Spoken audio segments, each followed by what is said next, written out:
A paz de Jesus Cristo, que a riqueza de Cristo abunde em seus corações. Estamos aí mais uma vez aí para podermos dar continuidade ao nosso trabalho de discipulado. E hoje estamos falando sobre o curso A Liderança de Jesus. Lembrando sempre que esse curso ele finaliza o ciclo do Ministério UPA. Existem outros estudos e outras matérias, outros cursos que a gente vai sempre colocar aqui, por exemplo, sintonia de oração, evangelismo de oração, que de alguma forma eles também fazem parte do Ministério UPA. Mas o ciclo do Ministério UPA são os 5 livros que nós já estamos finalizando aqui na liderança de Jesus, né, que é conhecendo Deus, fazendo a sua vontade, a mente de Cristo em missão com Deus, batalha espiritual e a liderança de Jesus. Esses 5 livros, na verdade, eles fazem o ciclo do Ministério UPA. Bom, hoje vamos falar sobre a terceira unidade, unidade número 3, que é a continuidade da unidade 2, que o título é o livro O Líder que Serve, parte 2. O serve aqui, nós já mencionamos isso na unidade passada, é um acróstico que tem significado, o que é um líder que serve, né? Nós temos aí a letra S, a letra E, R e V e o R novamente, são 5, né? São 5. Eu sempre falo que esses cursos mereciam ou merecem uma atenção maior. Como o objetivo do curso não é focar com prioridade o conteúdo profundo do tema, e sim apresentar a ideia de que ser um líder, então a gente não vai aqui nos aprofundar nessas matérias, mas eu deixo aberto aí, caso você queira, nós podemos ir na sua igreja, nós podemos ir lá e fazermos aí 5 temporadas, 5 semanas de estudo do líder que serve, tá ok? Bom, hoje nós vamos falar sobre a terceira letra, que é a letra R. Nós falamos sobre o S, nós falamos sobre os dons espirituais, falamos sobre o E, que é a experiência de um líder, e agora vamos falar sobre o R, né? O R também. Antes disso, nós queremos deixar aqui uma passagem bíblica, né? Vamos deixar essa passagem bíblica aqui em 2 Coríntios, capítulo 12, versículo 9. É um versículo bem conhecido, já pregamos muitas vezes sobre essa passagem. Eu amo muito essa passagem, ela nos traz muitas lições, na verdade. Vamos lá? Versículo 9, capítulo 12, versículo 9, diz o seguinte: Mas ele me disse, minha graça é suficiente para você, pois o meu poder se aperfeiçoa na fraqueza. Portanto, eu me gloriarei ainda mais alegremente em minhas fraquezas, para que o poder de Cristo repouse sobre mim. Então aqui está a passagem bíblica do apóstolo Paulo, e o contexto, né, fala que ele teve uma revelação, ele foi arrebatado e foi até o terceiro céu, e lá ele teve. Então, hoje nós vamos aí falar sobre a questão de relacionamento, a questão de vocação e a questão de entusiasmo. Hoje nós vamos falar sobre 3 temas. Como já mencionei, eles mereciam uma atenção muito maior mesmo. O modo que, vamos lá, primeiramente vamos falar sobre a questão de relacionar-se com os outros. A relação, antes nós lemos aqui, já ia lendo já, né, mas deixa eu falar aqui. A relação, na verdade, ela é muito importante. Como os dons espirituais são importantes para um líder, como uma experiência que que o líder passa é muito importante. Também o relacionamento com as outras pessoas também é muito importante. E quando nós falamos de relacionamento, nós falamos também de temperamento, né? Quem eu sou, e eu preciso descobrir quem eu sou para que eu possa poder lidar bem com as pessoas. É muito importante isso, porque uma liderança que não sabe se relacionar é uma liderança fraca. Você não pode ser um líder se você não sabe se relacionar com as pessoas, não sabe conversar, não sabe lidar com os problemas dos outros, né? Quantas vezes nós vamos aqui falar um pouquinho sobre isso hoje, mas depois de adiantar que um dia eu fui, uma irmã na igreja, ela fez uma coisa assim lamentável, um ato lamentável na igreja, e eu orei a Deus: Senhor, ela é explosiva, eu também sou explosivo. Olha só, vê que você vai me entender. Eu falei: Senhor, ela é explosiva, Senhor, eu também sou explosivo. E se ela vier, Senhor, para falar, eu vou praticamente já discipliná-la imediatamente. Primeiro que o ato já é um ato para poder disciplinar, mas eu não vou fazer isso porque a disciplina, como já falamos, ela é a última instância de qualquer pastor. Por favor, pastor, não discipline assim, não. Tudo tem que ser conversado, tudo tem que ser tratado bem direitinho.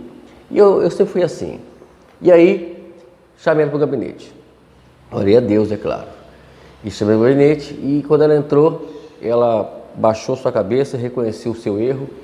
E, enfim, não aconteceu nada demais, graças a Deus tudo foi resolvido e foi bênção pura. Está entendendo? Então a gente precisa, porque eu tenho que me conhecer. Aí tem pessoas que eles não se moldam, eles não se preparam, e aí acaba fazendo besteira, falando besteira e complicando a situação na questão de se relacionar com as pessoas. Por exemplo, quando você é pastor, quando você está liderando uma igreja, precisa ter esse conhecimento que a gente vai apresentar hoje aqui, não de uma forma profunda, mas para que você possa entender e, como já falamos, se precisar, estamos aqui ao seu dispor. Vamos lá?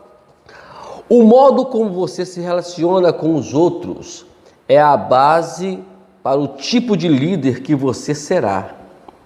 Conhecer seu estilo de relacionamento é saber como Deus tem moldado para servir as pessoas do meio de sua relação com elas. Os líderes servos sabem como se relacionar naturalmente com os outros e como os outros fazem com eles. Uma vez que uma liderança envolve influenciar outros visando o bem comum, saber como Deus tem moldado o seu temperamento é uma chave para conhecer o seu estilo de liderança. Conhecendo o estilo dos outros, você saberá satisfazer a sua necessidade de relacionamento e ajudará você a se comunicar com eles e guiá-los mais eficientemente. Então, estamos aqui. Então, a questão aqui é saber como se relacionar com as pessoas. Então, quando você se deixa ser moldado, ou como o seu relacionamento venha a ser moldado, faz com que você, na verdade, se envolva e melhor com as pessoas, se relaciona bem com as pessoas. Então é a chave do estilo de liderança. Você pergunta: qual é o meu estilo de liderança? Bom, está aí a chave. A chave é moldar o temperamento. Vamos lá, 2 palavras de advertência aqui. Primeiramente, o seu modo natural de relacionar-se com as pessoas não é a desculpa para ser uma conduta pecaminosa, né? Por exemplo,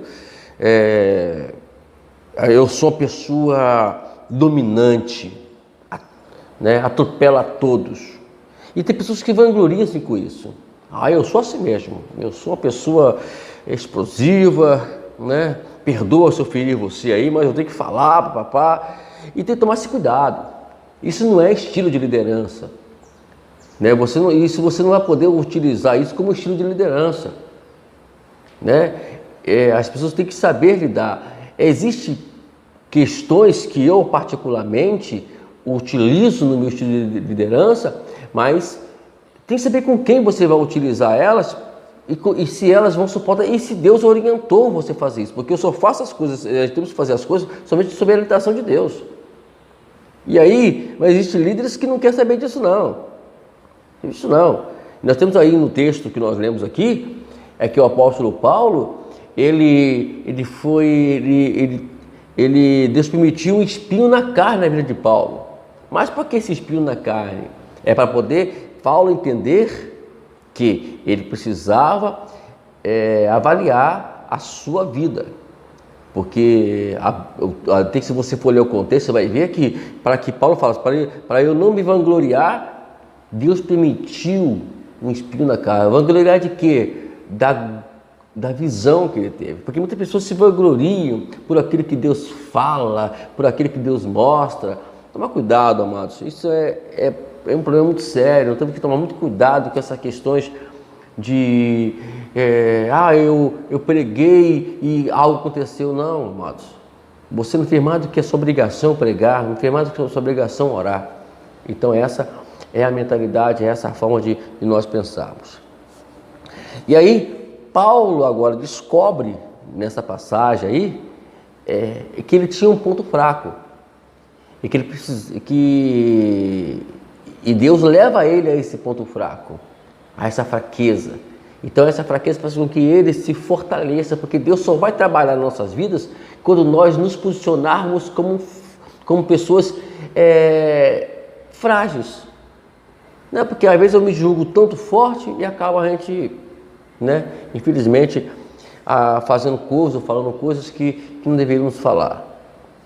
A segunda advertência aqui também, descobrir seu modo natural de relacionar-se com as pessoas não determina automaticamente com você se relacionará em cada situação.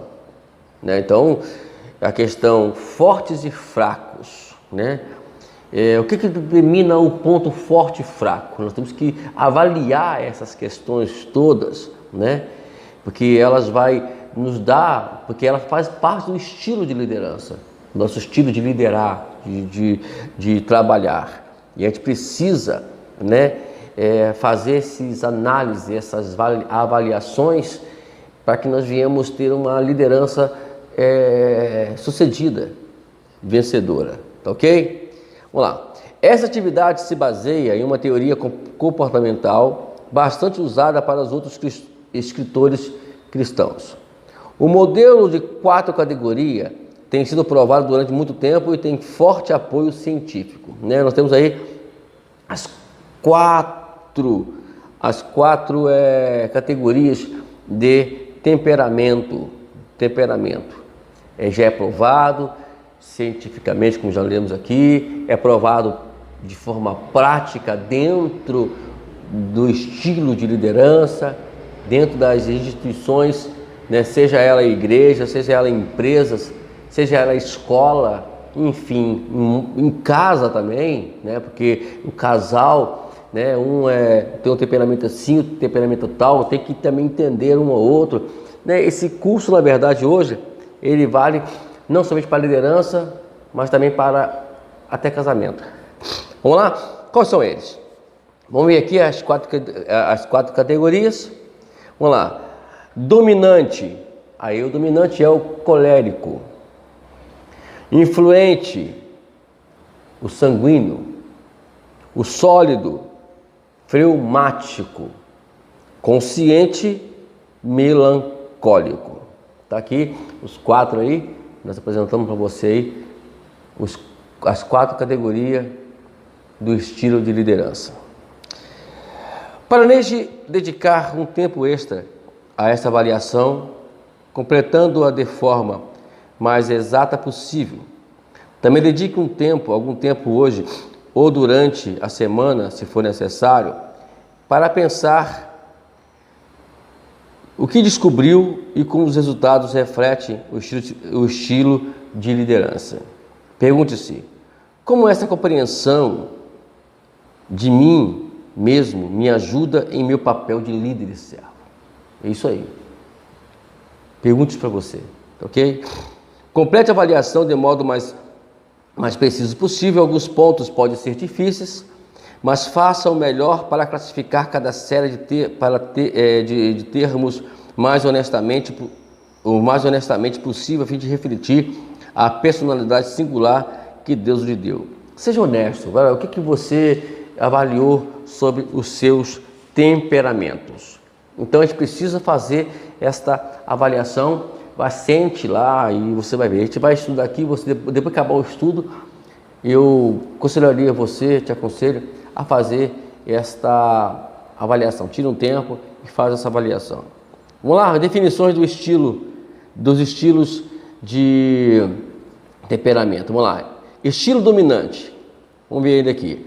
Trabalha para alcançar metas e obter resultados.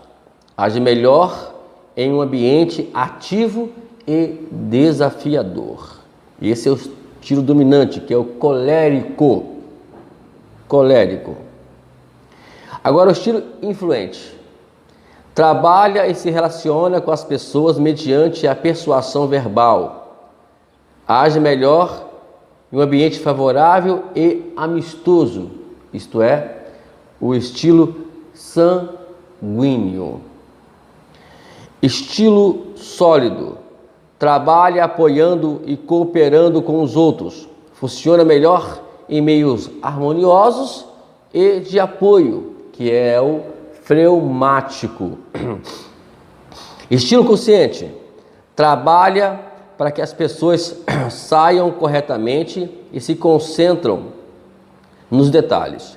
Funciona melhor em um ambiente estruturado e organizado, melancólico. Então, aqui estão os estilos de liderança, de temperamento, que você precisa se enquadrar em um deles aqui. Ou dominante, influente, sólido, consciente. Isto é, colérico, sanguíneo, fleumático e melancólico. Vamos lá. A parte mais importante dessa avaliação é refletir nessa pergunta. Escute só. Que relação há entre a liderança com a atitude de servo e o meu modo de me relacionar? Outra pergunta.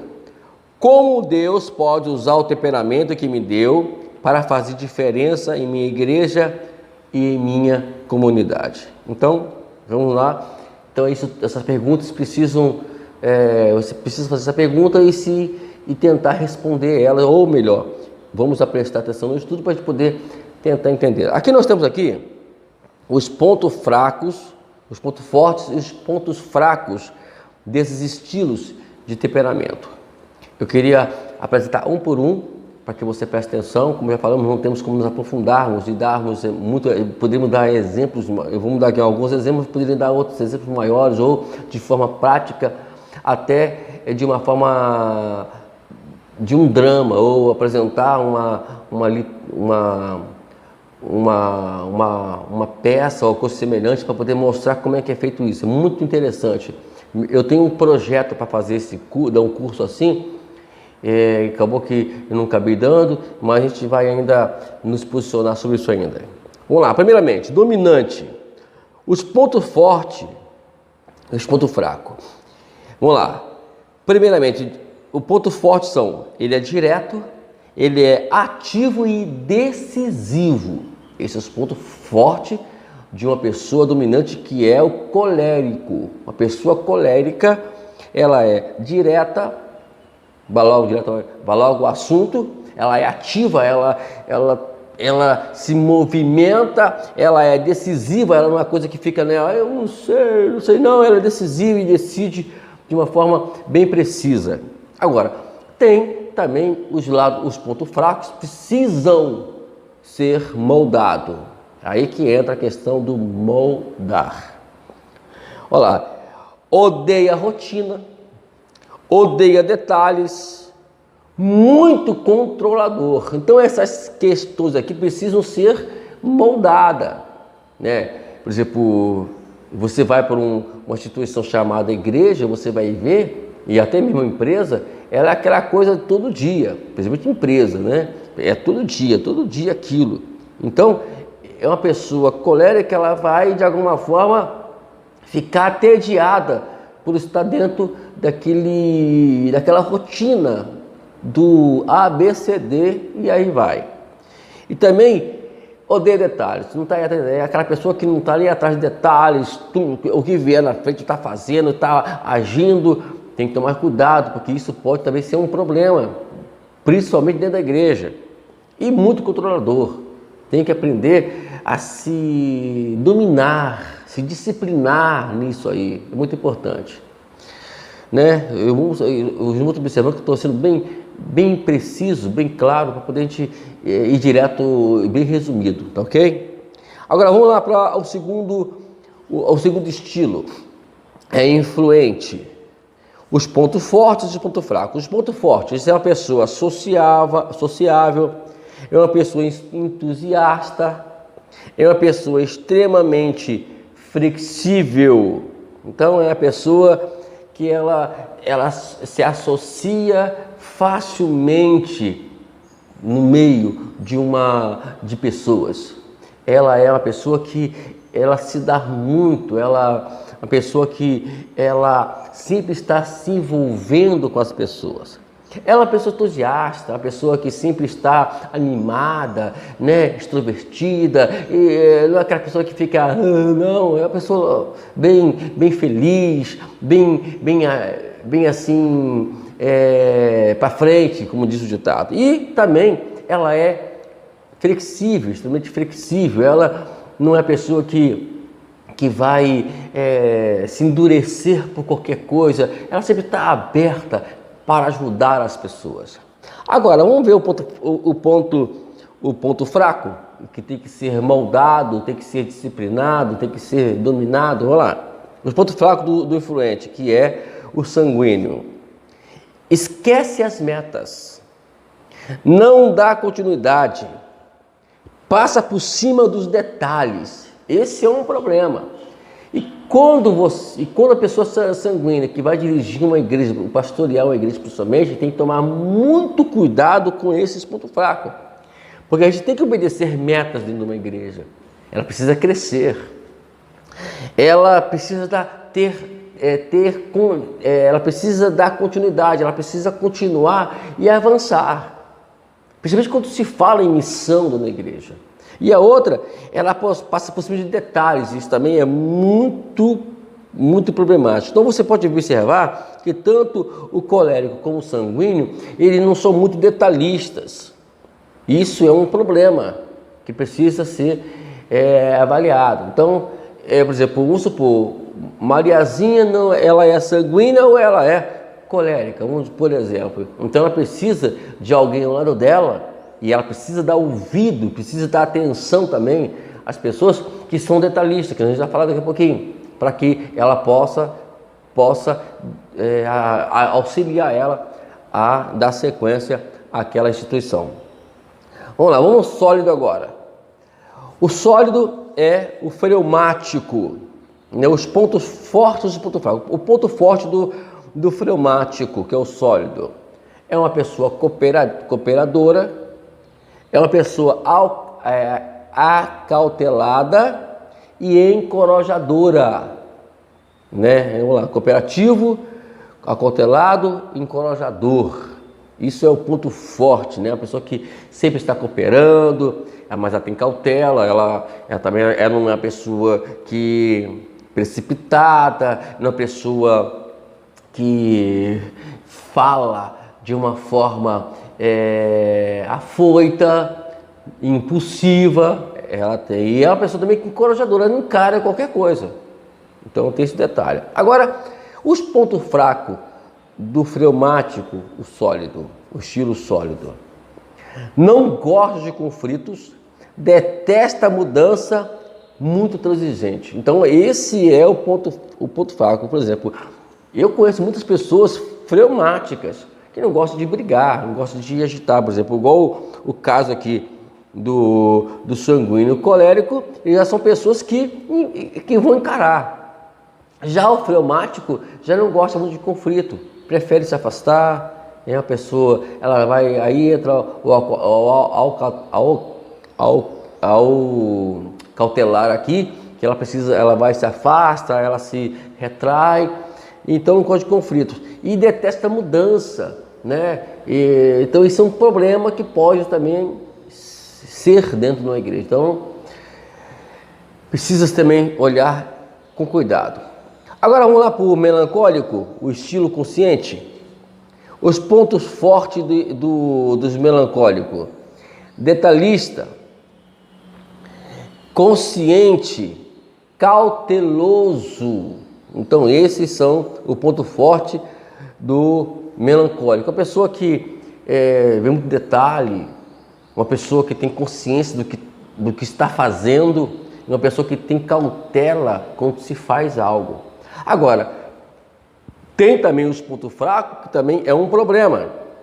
Aqui vemos, ela é inflexível, não vai tolerar qualquer coisa. Ela é rígida, vai explicar de uma forma bem disciplinar, e ela é indecisa, ela não tem não tem aquela decisão própria de imediata. Então, vemos aqui, agora é claro, agora pastor, como é que eu faço isso? Bom, dentro da igreja nós temos, e também instituições empresariais, nós temos os 4 tipos de estilos. E eles precisam se relacionar, precisam trabalhar juntos para que as coisas elas crescem, elas venham crescer. Entendeu? Por isso que não pode na igreja ter somente um sanguíneo, ter somente um colérico, ou um fleumático, um melancólico. Não, tem que ter os 4, porque aí um vai ajudar o outro. Quer dizer, você observou aqui que sempre alguns falham numa área e o outro pode cooperar, né? Por exemplo, o dominante, o estilo dominante, o influente pode ser controlado pelo sólido e pelo consciente. Quer dizer, o colérico e o sanguíneo pode ser dominado em determinadas áreas pelo fleumático e melancólico. E o melancólico e o fleumático pode ser também impulsionados, né, vamos dizer assim, pelos coléricos e pelos sanguíneos. Então, aqui em cada um nós temos aqui esta questão. Então, existe a diversidade, né, de estilo dentro da igreja. Nós precisamos, né, casar isso aí, tá ok? Para a gente poder chegar ao nosso objetivo. As igrejas trabalham melhor quando os membros aceitam que há diferença de modo de se relacionarem e buscam satisfazer a necessidade um dos outros, contanto que isso não comprometa a mensagem de Cristo. As relações permanecem fortes quando os membros seguem o padrão de Deus para conviverem unidos com o corpo, com toda a sua adversidade. Por exemplo, nós somos o corpo de Cristo. E nesse corpo vai existir os 4 estilos de temperamento. A Bíblia ensina com clareza que devemos servir em amor uns com os outros. Aí nós temos aqui uma passagem bíblica que eu queria ler com vocês. Colossenses, capítulo 3, versículo 14 e 15. Que diz o seguinte, queridos. Atente mesmo pela palavra. 14 e 15. Não, melhor, 12 a 14. Me perdoe. Primeiro é Colossenses, capítulo 3, versículo 12 a 14. Que diz o seguinte: portanto, como povo escolhido de Deus, santo e amado, revistam-se de profunda compaixão, bondade, humildade, mansidão e paciência. Suporte-se uns aos outros e perdoe as queixas que estiverem uns contra os outros. Acima de tudo, porém, revistam-se do amor, que é o elo perfeito. Então, temos aqui esse texto que é muito importante que você faça, ou melhor, que você faça, que você pare para refletir nele melhor, para que você possa entender o seu papel, o que você tem que fazer dentro da igreja, ok? O Espírito Santo, ele é que molda o nosso temperamento, isto é, para a glória de Deus. Então precisamos deixar isso. Vamos lá, vamos ver alguns exemplos aqui dos homens da Bíblia que tiveram os seus estilos. Primeiramente, temos aqui o caso de Paulo. Paulo era um líder dominante, isto é, ele era colérico. Aqui Paulo representa um líder servo a quem escolheu para servi-lo de forma especial. Observamos o estilo de Paulo de relacionar e vejamos como Deus usou e moldou para o serviço. Nós temos aqui em Gálatas capítulo 2, versículo 11 a 19, quando ele chama a atenção de Pedro referente a uma situação que Pedro quando estava perto dos gentios, ele era os gentios. Quando ele estava perto dos judeus, ele era dos judeus. Pedro, na verdade, não tinha uma personalidade para poder lidar com a situação. Porque existia aquele questão toda da circuncisão, que os judeus eles primavam pela circuncisão e os gentios não. Aí quando os judeus chegavam, Pedro ficava falando da circuncisão. Aí foi aí que Paulo deu uma chamada nele. Então Paulo tinha esse espírito, tinha essa coisa dominante, né? Amém?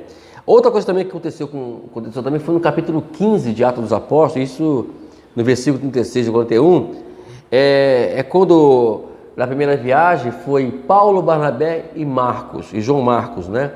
Para a obra missionária. No meio do caminho, João Marcos, o que ele faz? Volta.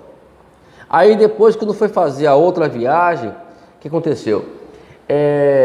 Paulo disse, não, peraí, tem alguma coisa errada aqui, o camarada nos deixa no meio do caminho, eu vou ter que levar de novo Barnabé? Não, aí houve um conflito entre Barnabé e Paulo referente a João Marcos.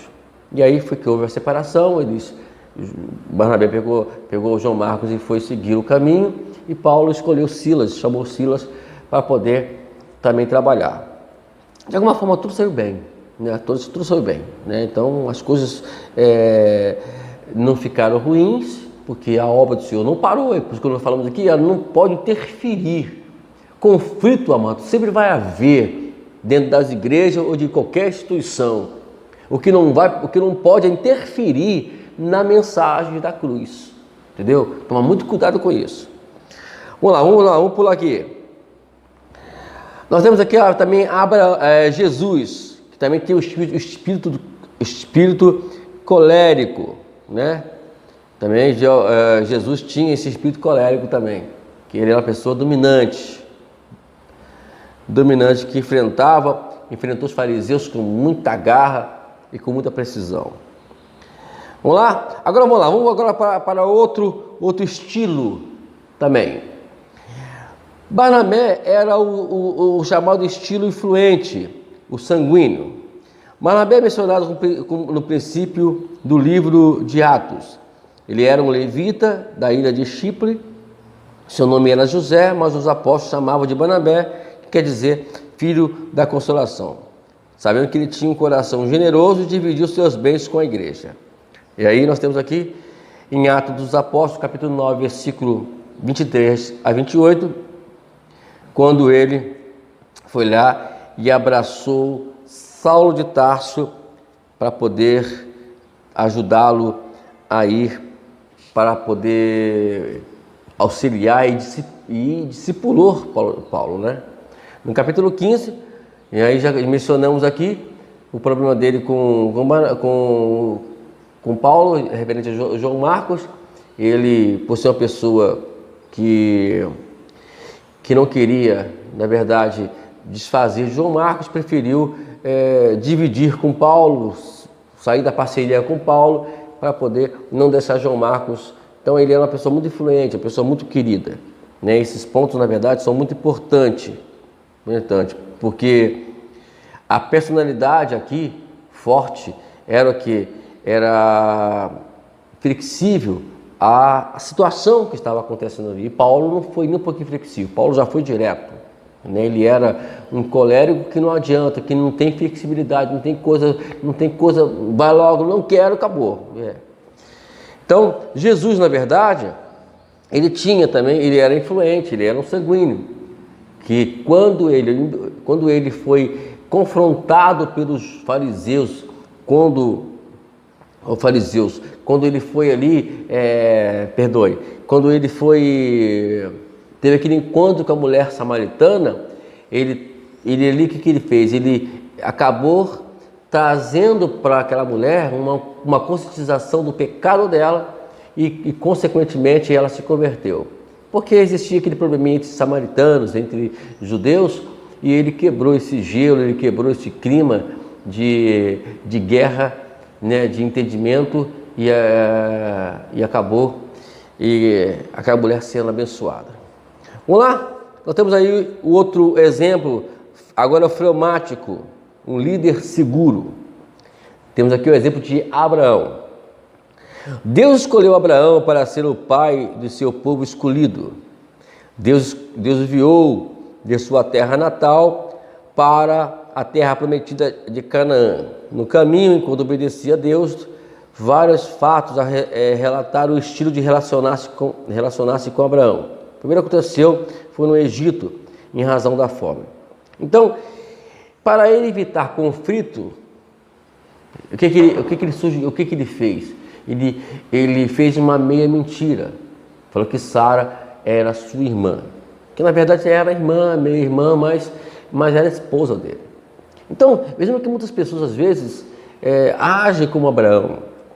Agem como Abraão para poder fugir de alguma situação comprometedora, né? Ele, na verdade, ele tentou de todas as formas não entrar no conflito, ou de alguma forma temeu ao rei do Egito, e assim acontece com muitos dentro de uma instituição, que as pessoas temem uma autoridade e não falam, não reagem sobre determinada situação para evitar conflito. Não quero brigar, melhor deixa. É assim que às vezes acontece. E foi o caso de Abraão aqui, tá ok? Nós temos aqui o exemplo de Jesus, que de alguma forma ele também utilizou esses pontos também. Eu falei, os pontos devem ser... tem pessoas que têm os 4 pontos, mas precisam também tomar cuidado com a fraqueza desses 4 pontos.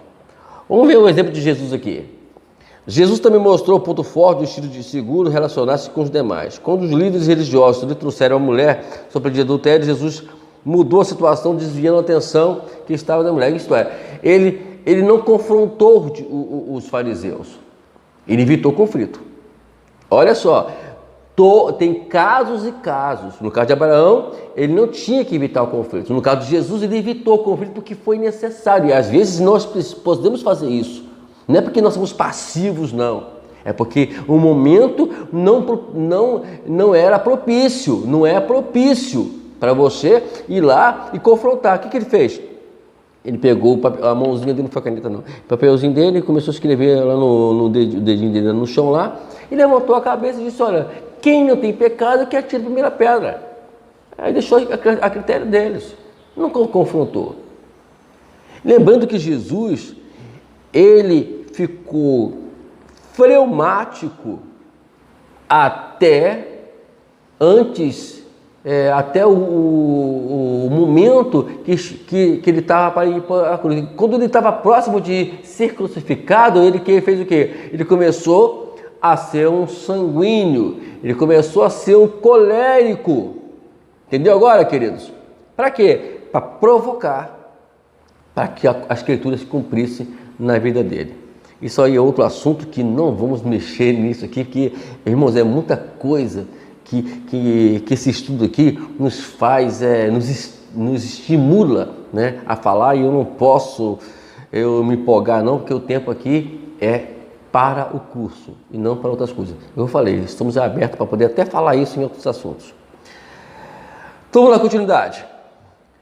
Bom, vamos falar agora sobre o líder consciente, o melancólico. Tem uma turma de melancólica aí. Deus escolheu Moisés para tirar da escravidão o povo do seu pacto. Deus também o chamou para registrar os 10 mandamentos. A escolha de Deus requeriria um tipo especial de pessoas. Vamos ver alguns fatos na vida de Moisés que revelaram o seu modo natural de relacionar-se como Deus o utilizou para o seu propósito. Bom, ele foi lá, tirou o povo, se revoltou contra os egípcios, um egípcio, e o que aconteceu com ele? Matou o menino lá, ele teve que ir embora. Também Moisés também auxiliou lá o seu sogro, né? E pastoreando as ovelhas dele. Aí outro ponto, isso que eu falei aqui, está no capítulo 2, versículo 11 a 20 de Êxodo. No capítulo 32, 19 e 29, Moisés já mudou um pouquinho, né?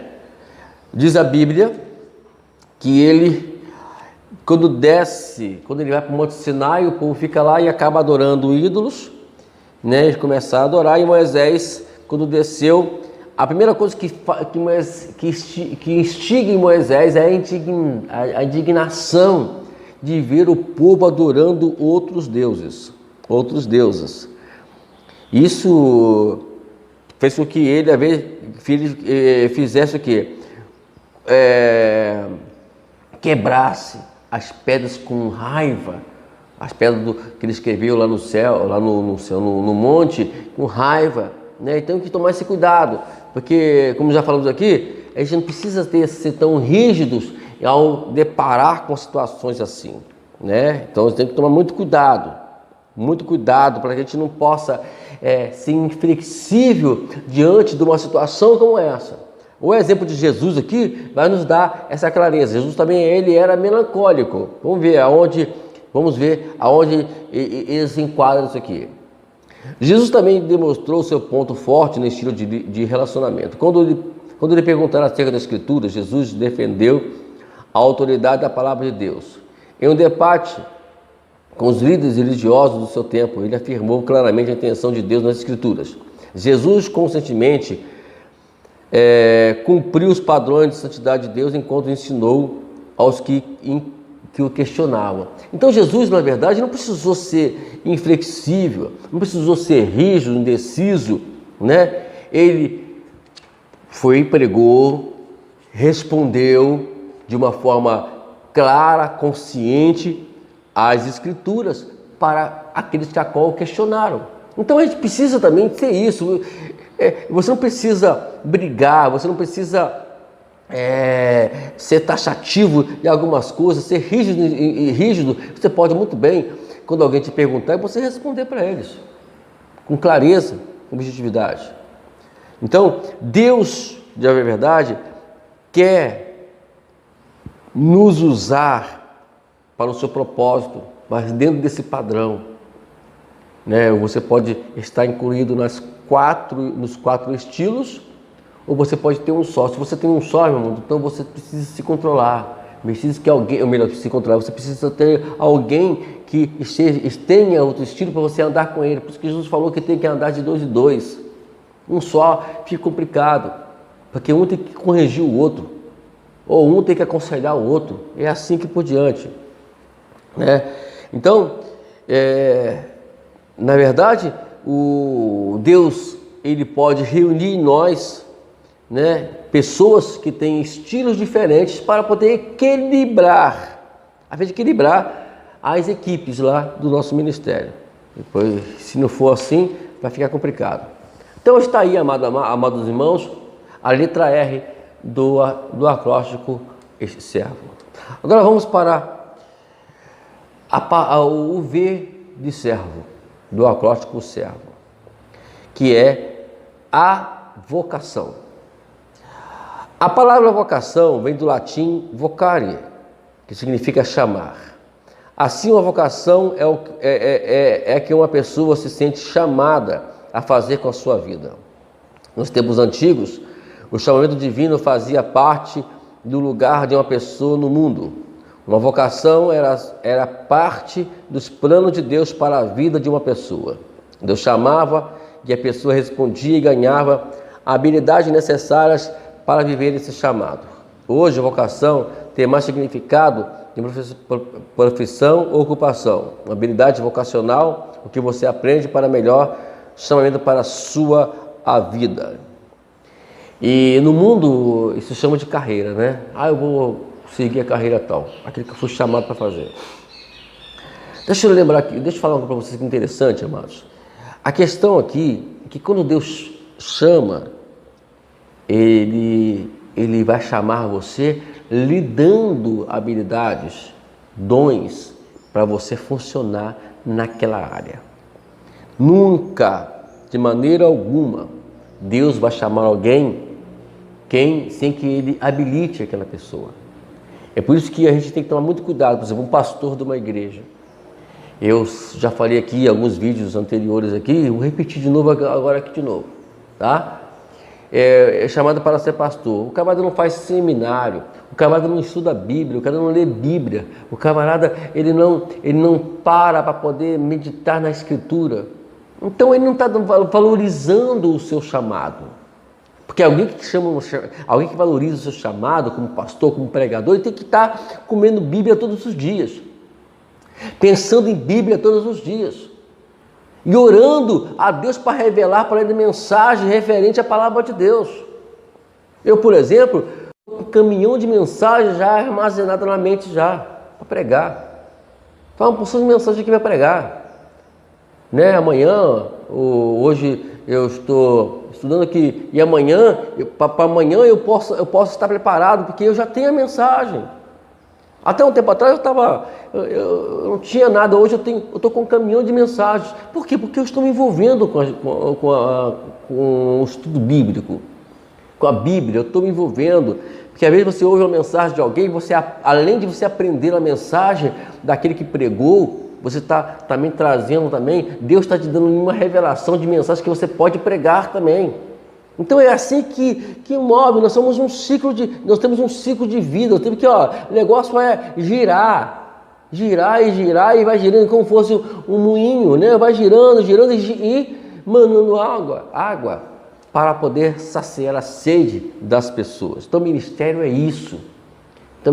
Você tem um chamado para cantar, é um ministro de louvor, mas não se dedica-se a uma aula de canto.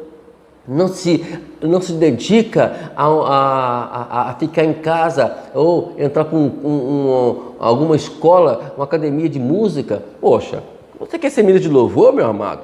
Por favor. Aí não. Você quer ser professor de crianças, mas não se atualiza, não faz um seminário de criança, não busca não faz uma pedagogia tipo assim. Então não adianta, Deus chama. Mas como é que vai habilitar você se você não tem interesse? Porque a habilitação que a gente vai buscar é o interesse. Deus vai honrar a gente por aquilo que nós busquemos. Por exemplo, eu fui chamado para pregar, para ensinar a palavra. O que eu faço? Eu tenho meu curso médio de teologia, parei o meu bacharel, mas vamos, o ano que vem, Deus quiser, nós vamos dar continuidade, vamos terminar o ano que vem, 2021, é o propósito de terminar o meu bacharel de teologia. Por quê? Porque é meu chamado, né? Eu gosto de cantar, eu estou aí, quem sabe mais tarde, aí fazer uma aula de canto. Para eu poder fazer esse trabalho de louvor, eu preciso fazer uma aula de canto, eu tenho consciência disso. Não é chegar e cantar e vai pregar o que vier na cabeça, vai falar o que você vier, não, tem que ter uma organização. Tanto dentro daquilo que você foi chamado. Se você for chamado para orar, então só ore. Se for chamado para pregar, então pregue. Se você for chamado para ensinar, ensine. Se você for chamado para cantar, cante, mas faça isso tudo se habilitando. O camarada pode dirigir muito bem um carro, mas se não tiver habilitação, ele não pode sair com o carro, nem andar com o carro. Viu? Deixa eu ler essa parte que eu grifei aqui. Em qualquer coisa que você fizer, Deus chama a viver, Deus o chama a viver de modo como um filho seu, honrando-o com suas ações. Não importa o que você faz na vida, o que importa é o que você faz com a sua vida. Vamos lá? Nós temos aqui uma passagem bíblica. Deixa eu ver aqui, amados. se é isso aqui mesmo, senão eu vou me enganar aqui, né? Eu não quero me enganar, é isso mesmo. Colossenses, capítulo 3, versículo 23 e o versículo 24. Diz assim: tudo que fizerem, faça de todo o coração, como para o Senhor, e não para os homens, sabendo que receberão do Senhor a recompensa da herança, e é a Cristo, o Senhor, que vocês estão servindo. Está aqui, queridos. Então vamos parar nesse ponto aqui, em nome de Jesus. Amém, amados? Vamos dar aqui continuidade. Acho que nessa área está bem adiantados, né? Eu não preciso falar muito sobre isso, não. Bom, agora é interessante que Paulo, ele sempre fazia referência à sua conversão. E a Bíblia vai sempre deixar isso claro, que nós precisamos também lembrar como foi o meu chamado. Eu tenho histórico sobre isso. Eu tenho 2 revelações sobre o que eu faço hoje. Eu não estou fazendo aqui hoje porque eu achei legal fazer. Não, eu fiz isso porque Deus me mostrou isso por 2 vezes. A primeira, quando eu era novo convertido, não tinha ideia do que eu estou fazendo hoje. E a outra, eu já estava no ministério, mas não tinha ideia do que Deus queria fazer mais comigo. E Deus me mostrou. Então nós temos que ter isso aí, né? No caso, a gente precisa aproveitar o que nós aprendemos também no mundo e trazer e transformar ela no Evangelho para a glória de Deus. Eu, com 12 anos de idade, eu pegava um jogo de camisa, ia para o campo de futebol e chegava, o jogo era às 9 horas e 7 horas da manhã eu estava já no campo de futebol, preparando já para poder esperar os pessoal chegar para poder liberar aí, e você joga aqui, você joga ali, assim, assado. Eu fui técnico, por isso que eu estou aí. Se algum clube aí quiser me fazer um teste aí, eu estou às ordens. Estou brincando. Tá ok, queridos? Mas precisa trazer essa habilidade. E hoje eu trago essa habilidade para o meu convívio, né? Para o meu trabalho. Eu sou assim, gosto de chegar cedo na igreja, gosto de chegar cedo no culto, porque alguém me chamou para pregar. Eu não vou chegar aí na hora do amém só para pregar, como muitos pregadores fazem. Não, eu chego cedo, quero conviver. E hoje ainda com esse movimento que eu estou para poder gravar a mensagem, preciso chegar muito mais cedo aí para poder preparar o vídeo, preparar o celular, preparar tudo direitinho, deixar tudo no esquema. Quando chegar a hora de pregar, eu possa gravar a mensagem e botar no canal para vocês aprenderem mais daquilo que Deus nos revelou naquele dia. Porque a pregação, ela é uma revelação do momento. É isso aí. Como essa também é uma revelação do momento. Vamos lá? Vamos terminar então? Nós falamos sobre o S, dons espirituais, falamos sobre o E, experiência, falamos sobre o R, que é relacionamento, falamos sobre o V, que é vocação, e agora vamos falar sobre o E de serve, que é entusiasmo. Você já conheceu alguém realmente entusiasmado com o que estava fazendo? Nada parecia desanimá-lo. Estava ansioso para fazer o seu trabalho. Isto era notório. A palavra entusiasmo vem da palavra grega que literalmente significa em Deus. Nossa palavra entusiasmo adquire o significado Deus em você. Os gregos criam que um Deus podia entrar em uma pessoa e inspirá-lo e entusiasmá-lo. Hoje, entusiasmo significa um interesse intenso e veemente. Você pode dizer: Viviane está entusiasmada com o seu trabalho na igreja. Ela gosta de ser editora de publicações. As pessoas entusiastas fazem com que o seu trabalho seja agradável. Ainda que a palavra grega entusiasmar não se encontre no Novo Testamento, A ênfase que a Bíblia, que a presença de Deus dá energias ao crente é um tema constante. A Bíblia é clara ao mostrar que o Espírito Santo de Deus é a fonte da paixão pela missão de Deus dentro do crente. Paulo declarou: Cristo em vós, a esperança da glória. Não geramos esperança em nós mesmos. Deus energiza-nos com esse Santo Espírito vivo. Jesus prometeu que o Espírito Santo seria o nosso conselheiro e nos guiaria a toda a verdade. Ele é o nosso conselheiro e guia enquanto seguimos o Senhor. Paixão, entusiasmo pelo ministério vem do Senhor. A Bíblia nos fala de pessoas muito entusiasmadas com seu trabalho. Isso não era uma emoção gerada por elas mesmas. Em nosso estudo, entusiasmo é o desejo dado por Deus de servi-lo, satisfazendo a necessidade dos outros. Líderes servos têm uma paixão dada por Deus para servir. Então, uma pessoa entusiasmada é uma pessoa apaixonada por aquilo que faz. Por exemplo, eu sou apaixonado por pregar o Evangelho, por fazer a obra. Estamos aí com projetos e estamos trabalhando, fazemos culto aqui, fazemos culto ali e vamos visitar aqui, visitar ali. Isso me traz entusiasmo, porque é a minha paixão, porque tem a ver com a minha paixão pela obra do Senhor. Então, nós temos que buscar isso. E um líder, servo, na verdade, ele precisa ter esse espírito entusiástico na sua vida. Porque se não tiver, fica complicado.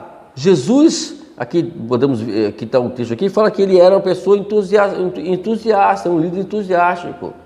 É uma pessoa que sempre estava ensinando com alegria, com satisfação, né? Ele estava andando, de repente alguém perguntava algo para ele ia lá e pregava para eles. Ele via uma flor, como viu o líder dos campos, começava a falar sobre o líder do campo, olhava para os passarinhos, começava a pregar uma analogia sobre os passarinhos, referente ao reino de Deus. A semente, né? O agricultor, ele sempre estava ensinando com entusiasmo, né? Às vezes a gente brinca, por exemplo, esses dias eu estava viajando e alguém me estava falando sobre a sardinha, eu estava falando sobre o óleo, né? Mas por quê? Como não estraga, né? Não é porque existe um óleo ali que a qual faz com que a sardinha não estraga, né? Aquela enlatada. Esse caramba, é legal, né? E quer dizer que isso faz que isso representa o Espírito Santo na nossa vida. O Espírito Santo, quando entra como um óleo, ele vai nos preservar e não vai deixar a gente ficar podre, estragado. Irmãos, nos cria simples subsídio para pregar. Isso é a pessoa entusiasmada. Jesus fazia isso. Temos aqui o exemplo também do Apolo, né? No capítulo 18, versículo 24 a 26, fala que Apolo era um mestre apaixonado, né? Aqui, ó, Apolo vinha de Alexandria, no Egito, no centro intelectual. Essa cidade foi onde se originou a tradução do grego do Antigo Testamento. Lucas nos diz que Apolo era varão eloquente, poderoso nas Escrituras. Ele havia sido ensinado nos caminhos do Senhor. Falava com grande fervor. A Bíblia nos diz que ensinava com esmero acerca de Jesus, mas esse ensinamento estava incompleto. Ele só conhecia o batismo de João, um batismo de arrependimento. A frase que descreve esses ensinamentos com grande fervor é a tradução da expressão ferver no Espírito. O Apolo amava ensinar acerca de Jesus. Em Éfeso, onde Paulo havia deixado Priscila e Áquila, Apolo pregava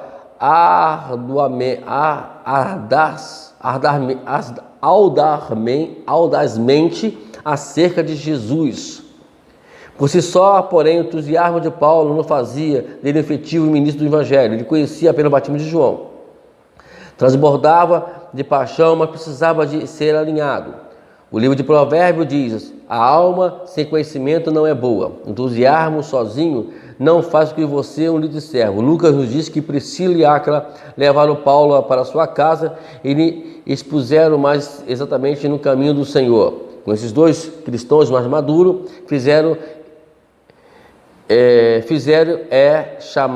chamado mentorear.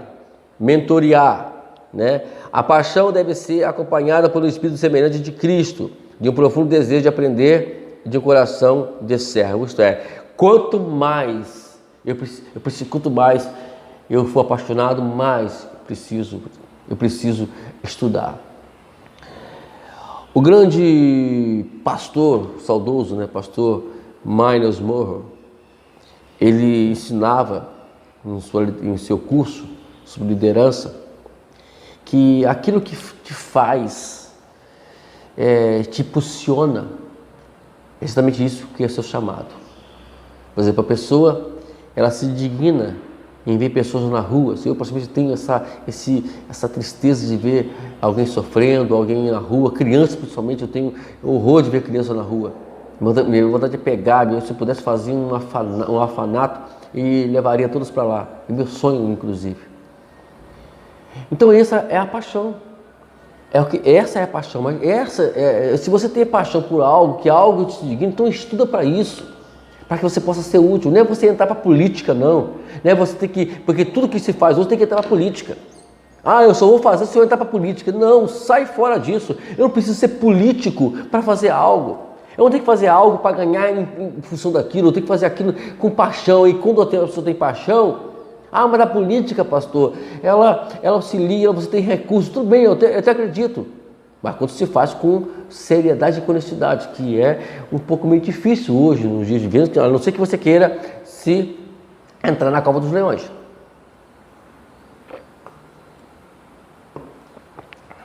Esse é um assunto que você quiser conversar comigo, eu vou te ensinar como é que faz isso.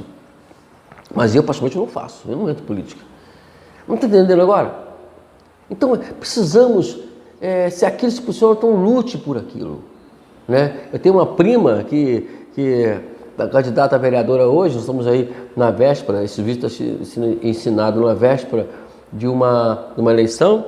Então, ela, na verdade, ela não pertence a nenhum ministério, não pertence a uma instituição assim, né? Mas ela está lá, e se ela puder fazer o que ela falou, se ela for eleita, ela está de parabéns. Mas é isso. Vamos nós nos posicionar, mas para fazer. Agora precisa tudo, repito, tudo que a gente quer, eu tenho que, se não ganhar, eu não faço. Se não ganhar para vereador, se não ganhar para prefeito, se não ganhar para deputado, se não ganhar para senador, se não ganhar para presidente, eu não faço. Então, esse já é um problema. É uma mentalidade gafanhoto. Eu preciso pensar que eu posso fazer mesmo eu não tendo nenhum cargo político ou eclesiástico.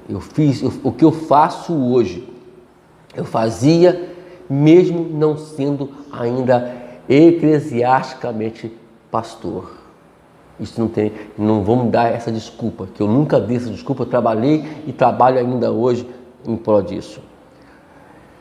E Apolo aqui foi isso, ele tinha todo esse esmero, toda essa dinâmica, mas precisava de algo muito maior ainda, para poder impulsioná-lo a fazer o que ele gostava de fazer, e Priscila e Áquila ajudou muito esse camarada. Aí temos João Batista, um líder servo apaixonado, né? João Batista é um camarada que ele tinha uma paixão imensa por aquilo que ele fazia. João I assinalou o êxodo que vem somente de Deus. Era parte do plano de Deus que as pessoas viessem a Jesus. João também reafirmou que ele não era o Messias, havia sido enviado como precursor do escolhido de Deus para preparar-lhe o caminho. Então João usou uma analogia da vida diária. Disse que somente o noivo tem a noiva. O amigo que ajuda o noivo é quase sempre o melhor amigo. Sua alegria e trabalho terminaram quando ele leva a noiva ao noivo. João disse que seu gozo era completar porque a pessoa estava aproximando-se de Jesus. Concluiu comunicando a alegria verdadeira de um servo, um líder servo, que é necessário que ele cresça e eu diminua. Então, na verdade, os líderes servos eles se humilham e esperam que Deus os exalte. Os livres de servos servem Jesus em lugar de buscar uma posição, como já falamos aqui. Então, prestemos bem atenção nisso. Vamos lá, uma nota importante que eu quero ler para vocês aqui para nós terminarmos o nosso estudo de hoje. Seu entusiasmo dado por Deus, às vezes, é a sua única fonte de alegria no ministério. Enquanto lidera outros, enfrentará obstáculos, desilusões. Muitos o criticarão, às vezes questionarão os seus motivos, mas o sincero desejo de conhecer a vontade de Deus e a paixão pela obra que Deus opõe em seu coração absorverão essas coisas e lhe permitirão seguir adiante em seu ministério. Seu entusiasmo é o começo de uma vida frutífera em Cristo. É isso aí. Concluindo, o que Deus tem feito arder em seu coração para fazer por sua missão na terra? O que Deus tem feito? Então vamos lá, dedique um tempo para isto, para considerar isso. Em atitude de oração, escreva em suas respostas seguintes frases, completando com honestidade e de coração. Vamos lá. Eu vou escrever aí para você na tela para que você possa meditar, tá ok? Uma coisa que faço por Deus me faz bater mais rápido é... pontinho, pontinho, pontinho. O que você faz por Deus, né? Faz o seu coração bater mais rápido. Então, escreva aí. Outra, se pudesse fazer algo por Deus, o que seria se você pudesse fazer algo por Deus agora? Então, o que você vai escrever aí, na verdade, aqui está dentro do teu coração e que é a missão que Deus quer que você faça, que você trabalhe para fazer aqui na terra. Tá ok, queridos? Então, hoje nós falamos sobre o líder serve. Então, S de dons espirituais, E de experiência, R de relacionamento, V de vocação, E de entusiasmo, entre parênteses, paixão. Deus te abençoe com mais um momento ímpar de falar na palavra de Deus. E que possamos hoje, né, ter consciência de que se queremos mesmo ter sucesso e crescer, precisamos ser um líder serve. O acróstico serve nas nossas vidas. Deus te abençoe. Te aguardo aí na quarta unidade, que é a penúltima. Irmão, esse curso tem 5 unidades só. Então eu te aguardo lá em nome de Jesus. Deixa um lembrete para você. O céu é o nosso limite e que a bondade e misericórdia do Senhor venha te seguir, venha nos seguir para onde quer que formos. Que Deus abençoe e o amor de Deus Pai, a graça bendita do Salvador Jesus Cristo, a comunhão do Espírito Santo seja sobre a sua vida. Amém? Deus te abençoe. Até a próxima unidade.